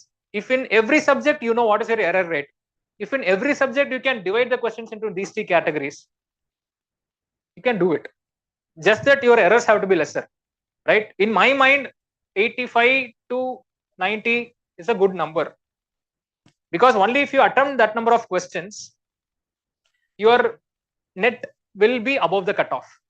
Your success rate, netting your success rate minus the negative marks with this success rates. I mean, this probability. Higher probability of correct here because you are sure, 50% probability here because 2 options, and even lesser probability because informed guessing. உங்களுக்கு புரியுதா? ஒரு maths lesson மாதிரி ஆயிடுச்சு இது. Okay, it makes sense, right? I used to apply this framework and I have cleared 4 prelims, so I think it's a good approach. I have written about this in the blog also. If you didn't understand, perhaps same example I have given there, so you can read about it. It's you just have to be in the top 10,000. That's it. 10,000 to 12,000. This people only qualify for mains. No, you just have to be here. Frankly, because there are a lot of videos telling that how to score 150 in prelims and all. I don't subscribe to that because ultimately it's not going to impact your rank. You just have to cross the cutoff, of course, with a well enough margin above the cutoff, so that you're comfortable. So in that blog, I would have explained with that hypothetical example like this. So the number final score will be 107, which is a good mark and well above the cutoff over the last 5 years or so. Last 5 years cutoffs is around 198. In this year it was 75. So you have to have a lot of practice. That's what I'm telling. So when you go there, you cannot in first glance divide the questions into this category, this category, this category. You can this probability and all. This is all intuitive, right? That's why I talk about recognition, intuition. These are fancy terms I use, but what I basically mean is when you attempt a sufficient number of mock tests, you will develop the intuition to quickly attempt these number of questions, to get them right based on your revision, then to quickly move on to this round, and based on your revision, try to get a success rate of higher than 50%, so that your net positive, your negative marks are not too much. So out of the 80, 85 to 90 I attend, I ensure that my negatives don't cross 27, 28. The first thing I do after every mock test is not to check the correct ones, it's to check the wrong ones. If the wrong ones are lesser than 27 or 28, that is upper limit. Worst case, I'm telling. If in this combination, your marks will be somewhere around here, 105 or so, something like that. So that's the first thing I check. If it is lesser, I knew, okay, fine, this test is somewhat okay. Then I go through the model answers and try to understand the wrong questions better and try to get down the 27 next test. This is just a random number. Don't fix this number in your mind, but I'm trying to explain how I approach things. Even in the final prelims, first thing when the answer keys are out, I check this.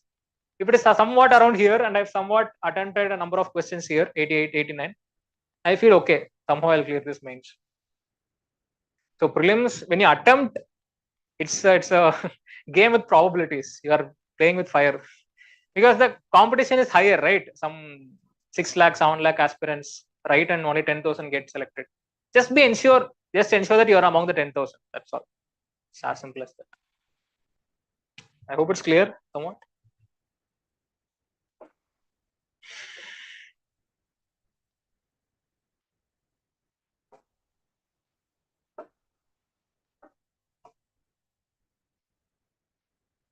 Anything else? Yeah.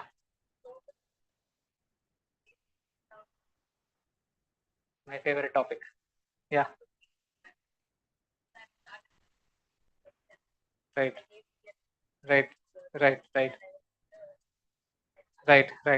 I understand because we're all long timers, like we are veterans. So I completely get it.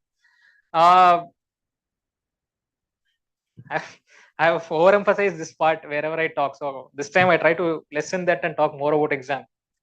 But this mental aspect is definitely important. Again, you can read my blog. I'm not advertising it repeatedly, but since I covered everything there, you can read there. For me, this was the most important part because, like I said, I heavily believe that if you are not in a good mental space internally, whatever other talents you have, whatever others you read, whatever preparation you're doing is meaningless. So how to remain in a good mental health, good mental space? Have you heard of defensive pessimism? Anybody? You have heard? Yes, no? What does it mean? Correct. Defensive pessimism. Yeah, no, not exactly. Defensive pessimism is basically, it's a weird concept. You may not like it also, but I'll just explain it. You foresee what is the worst possible outcome. And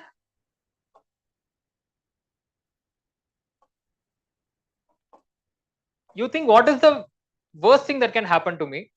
And you think whether you have the capability to handle it. Basically, it means whether if things go wrong, whether you will be able to calmly accept it and move on. And whether you have a strategy for that. Some people call it plan B. Having a plan B gives you mental peace. It can work that way also. Even otherwise, over the years, I realized that this approach helped me. It may sound counterintuitive because everybody will be talking about optimism, visualization, think of yourself. I mean, definitely I did all that. I thought of myself as a civil servant. That's why I'm here.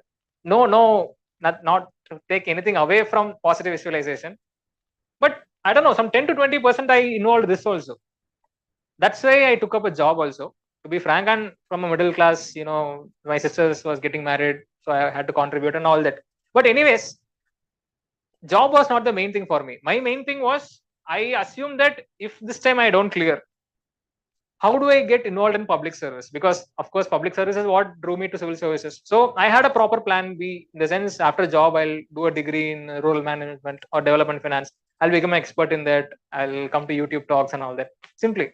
So trying to foresee the worst possible outcome and trying to get yourself ready to accept it, especially because the exam has an element of uncertainty, is helpful. Right? In the blog also I mentioned this. There is a heavy survivorship bias in the examination. When you read cognitive biases, you may come across this.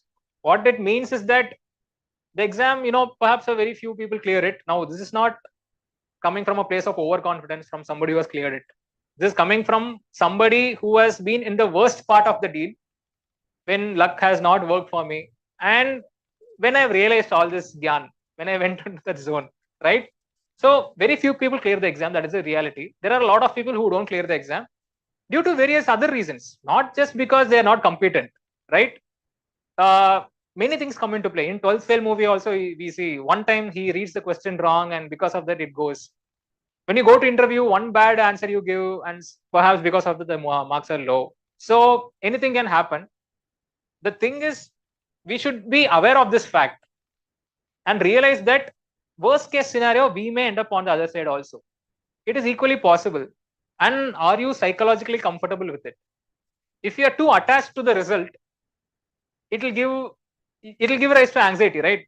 When you're too attached to the result, what will happen? When you're attending prelims, you'll be thinking, "Arey, this question is wrong. Poche, the cutoff clear பண்ணாதான் mains ஆனதான் கல்யாணம்." அந்த லெவலுக்கு போயிடுவோம் நம்ம. But எதுக்குடா கல்யாணம் அப்படிங்களா? நானே கேர்ள் ஃப்ரெண்ட் வச்சுட்டு ஜாலியா இருக்கேன். Anyways, so I try to reduce my attachment to the result. That's what it basically means.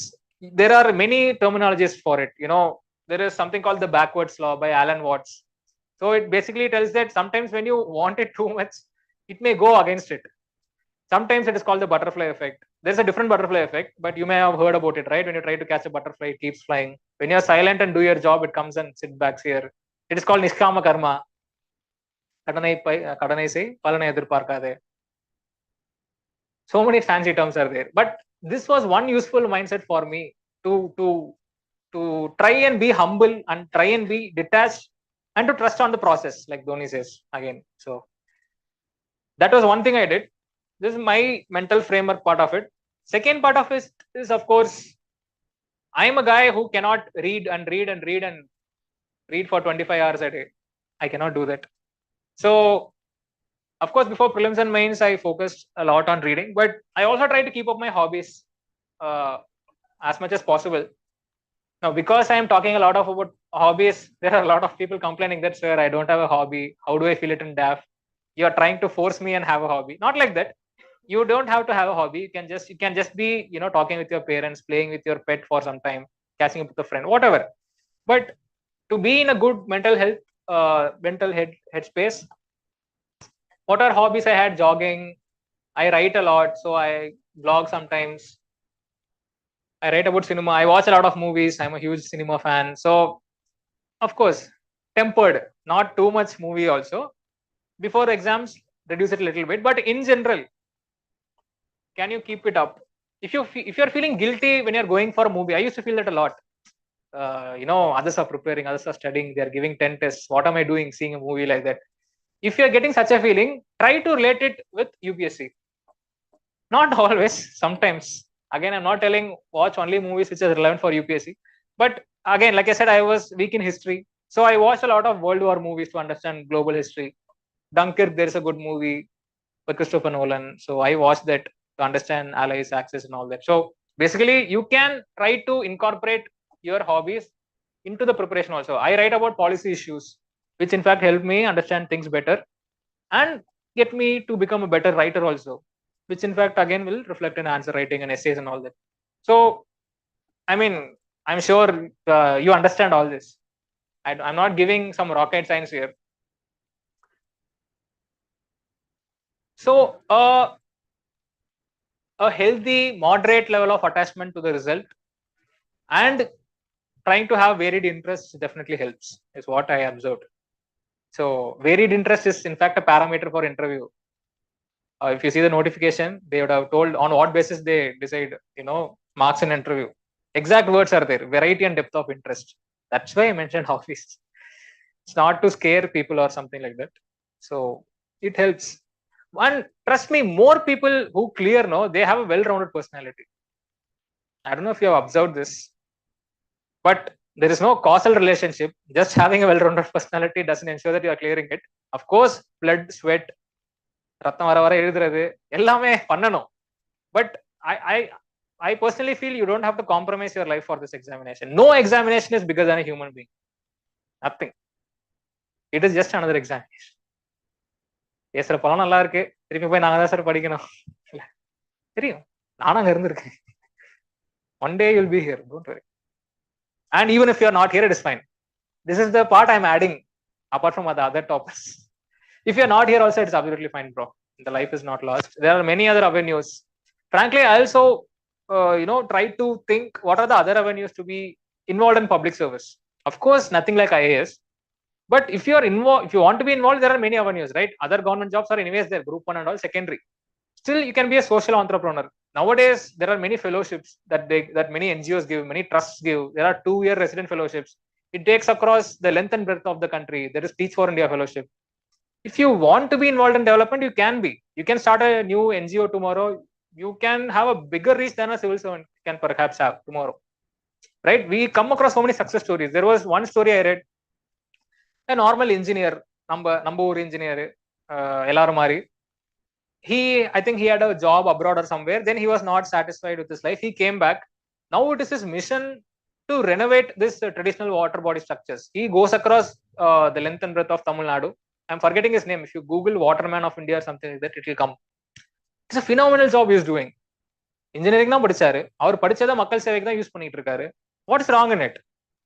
He perhaps is more qualified to be a civil servant than anybody else, but he didn't choose this path. So even if he would have choose this path, he may or may not have become. So there is this general chaos in life, right? அதான் சொல்றேன், நான் இப்ப தத்துவம் பேசுற மாதிரி இருக்கும், but you have to be comfortable with the uncertainty in exam and in general in life. Because this time I perhaps didn't expect to I of course wanted to clear, but I didn't expect such a good rank, because as you can see, there's a big bruise here. I had my worst accident and all. I had a full-time job. So, but I kept giving my best. Whatever is under my control, within the next few days, if I have planned to give one test, am I giving that one test or not? அப்படியே கொஞ்சம் கொஞ்சமா ஸ்லோவா mini targets mini rewards அந்த மாதிரி தான். So ஓகேவா இல்லை? Yeah, don't lose yourself. Self doubt again. If you think the exam is everything, now self doubt varum. Clear பண்ணல, அதனால நம்ம ஒண்ணுமே இல்ல நினைப்போம். If you think it's just another examination, which of course is tough to think that way. I've also been in both the camps, but I think it helps to cultivate that mindset consciously. So yeah, and I think this PERMA framework I told, I don't know if somebody watched my talk last time. Psychology students, no, உங்களுக்கு தெரியணும். நான் ஒருத்தனும் ஒண்ணுமே recognise பண்ண மாதிரியே முழிச்சிட்டு இருக்கீங்க. Positive சைக்காலஜில we read, no? Martin Seligman, பர்மா வேணாம், கிளாஸ் வேணாம்ல, எடுக்கவா வேணாமா? Pleasure, engagement, relationships, meaning, accomplishment, அவ்வளவுதான். It is one good framework that I use for subjective well-being. In paper 1, this is a topic, but basically it means you need to feel positive emotions as much as possible. You need to have something where you lose the track of time. Is it poetry? Is it gardening? Again, maybe hobbies, it may be something else. சில விஷயங்கள் தான் நம்ம பண்ணும்போது we lose the sense of time. It may be preparation also, for all you know. Even if it's not that, is it something that is absorbing you so much? There is one psychologist called Mihaly. He has called this concept as flow. There's a book called Flow also. அதெல்லாம் நமக்கு தேவையில்லை, but I'm just telling, if you know all this, you can write in your psychology answer also. Basically it means that you need to have a flow when you do something. Relationships, we are not robots, remember that. தனியா எல்லாத்தையும் cut பண்ணிட்டு நான் வந்து after clearing தான் I'll go and meet my friends அப்படின்னு நினைச்சீங்கன்னா not humanly possible. Keep up the relationships, even if it's minimal, whether you're an introvert or an extrovert. Have a strong social circle. Even if it's 2 months once going for a movie or meeting friends, keep it minimal but keep it active. because we are social animals, right? Why do we keep telling man is a social animal? Samudayam illana namba illa. It is very tough. Why do you think the worst form of punishment is solitary confinement? எவ்வளவு படத்துல பார்த்திருக்கோம். ஜெயில இருந்து தப்பு பண்ணனா இன்னொரு இடத்துக்கு கொண்டு போய் லைட் தண்ணி மக்கள் கிட்ட பேசுற சான்ஸ் கூட இருக்காது. It is just a normal room, they'll put them there. That is the worst punishment. Why? Because we are social animals. If you become that during preparation, you are basically just punishing yourself. No. இவ்வளவு psychology படிச்சு இதெல்லாம் apply பண்ணலனா எப்படிங்க? அதான் சொல்றேன் நான். Exam இருக்கோ இல்லையோ, these are interesting concepts. At least 10 to 20% we can try to attempt to apply. Relationships important. Meaning it can be political, religious, some common cause bigger than life. Of course, public service is a bigger cause. That's why we are all here. But going to temple for some time, just anything that you feel is connecting to you something bigger than life, that also can help. Accomplishment is the feeling of achievement. Reward yourself, set micro target.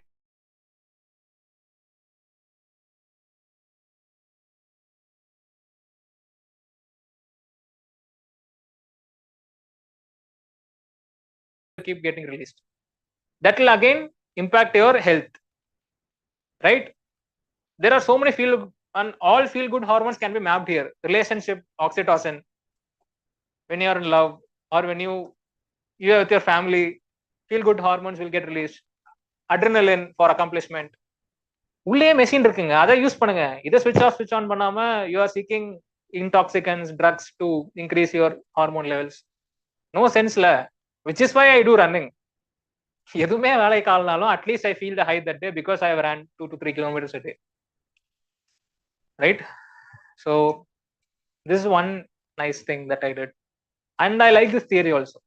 In exam also, of course, I use it. Subjective well-being is a common question in paper 2. Quality of life. These are all relative terms. So yeah.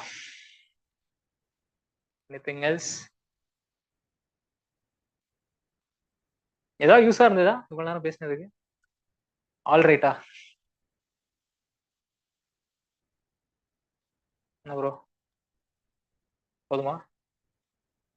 இன்னைக்கு போதுமா? Yes, definitely. How? Don't go after other sources. அவ்வளவுதான். Minimal sources for what? Psychology or GS or what you're talking about? ஆமா, மினிமல்ஸ் கண்டிப்பா. I have அந்த பிளாக்ல நான் எழுதின Telegram சேனல்ல அந்த பிளாக் இருக்கு, அதுல பாத்தீங்கன்னா I have emphasized this on a lot. See, NCERT is the standard source for prelims perspective. You will have NCERTs, say for geography it is 11th and 12th NCERT. அதை தாண்டி ஒரு complementary book ஒன்று வச்சுக்கோங்க, standard book. For not necessarily, I'll tell you what I did. I had Lakshmikant, I had polity. Apart from NCERTs, only complementary book நான் சொல்றேன். Lakshmikant for polity, Spectrum for modern history, GC Leong for geography, Nitin Singhania for art and culture. Economics நான் அதுவும் வச்சில்ல. Environment Shankar IAS book தான் main book. So அது காம்ப்ளிமெண்ட்ரின்னு சொல்ல முடியாது. அவ்வளோதான்ல. Science and tech NCERTs, because I'm a physics graduate, I didn't do that much of preparation. But yeah, NCERTs will give you a good basic understanding over physics, chemistry, biosciences and ecology. IO is more or less sourced from newspapers, bro. Current affairs, yes. You see last year's paper, evlo questions are from current affairs. This war is happening in this country, this operation is happening in which country. அப்படிதான் கேட்பாங்க. Of course, the static content you want, but there is no standard book for that. If institute material is good enough for you, I think that is good. Or if you're attending classes, in classes they are covering India, Pakistan, India, Bangladesh, India, Bhutan, like that. You just have to know the basics. Like last 50 years, what are the major agreements?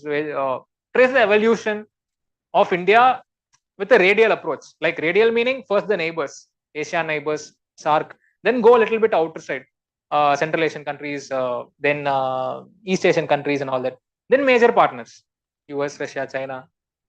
That is more or less enough if you have static content.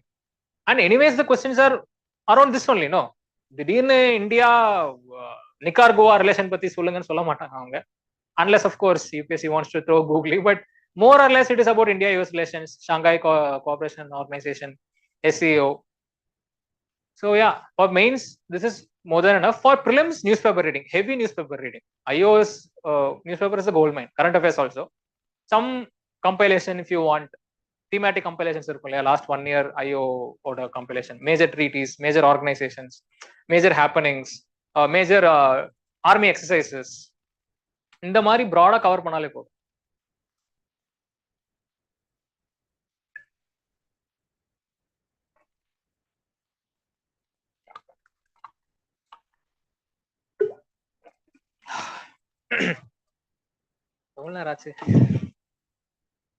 I think I'm in flow. I'm losing the sense of time. Engagement. So, okay, thank you so much. I'll just, last time I got this complaint that I didn't write it in the middle of the board. So I'll write it big enough. Like I said, my Telegram channel is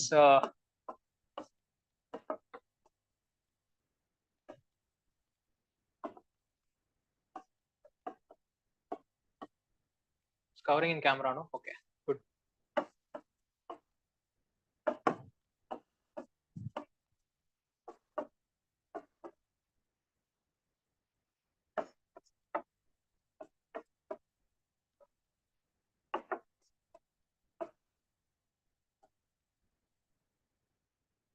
If you want to get in touch, these are some of the avenues where you can get in touch with me.